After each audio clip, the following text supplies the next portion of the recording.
les vampires. Son existence a toujours été un sujet plutôt controversé, surtout au 18e siècle. Alors, pourquoi donc les gens y croyaient aux vampires au 18e siècle? Il a deux raisons principales pourquoi les personnes croient autant aux vampires durant cette époque.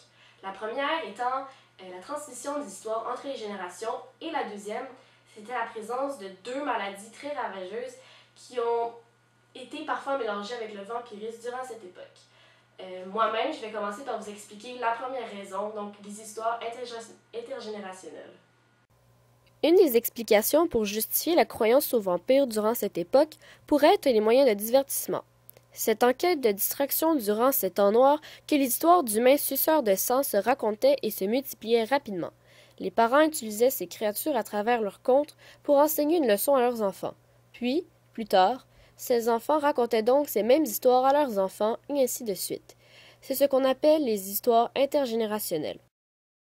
Je vais vous expliquer la deuxième raison, étant la présence de maladies ravageuses de cette époque. Cette époque a dû faire face à plusieurs épidémies de rage. Elle a des symptômes comme l'insomnie, plusieurs spasmes musculaires et une production massive de salive.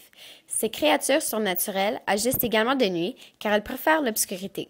La porphyrie a frappé la population durant la même période que la rage, avec des symptômes similaires à cette maladie. Une précision s'ajoute dans le cas de la porphyrie. La peau des victimes devient extrêmement sensible au soleil et les victimes développent un odorat très sensible aux odeurs fortes, par exemple l'ail. Bref, il suffit de déduire logiquement pour comprendre que les gens de cette époque liaient donc les symptômes de ces maladies à un cas de vampirisme. Bref, c'est pour ces deux raisons que les personnes de cette époque croyaient aux vampires.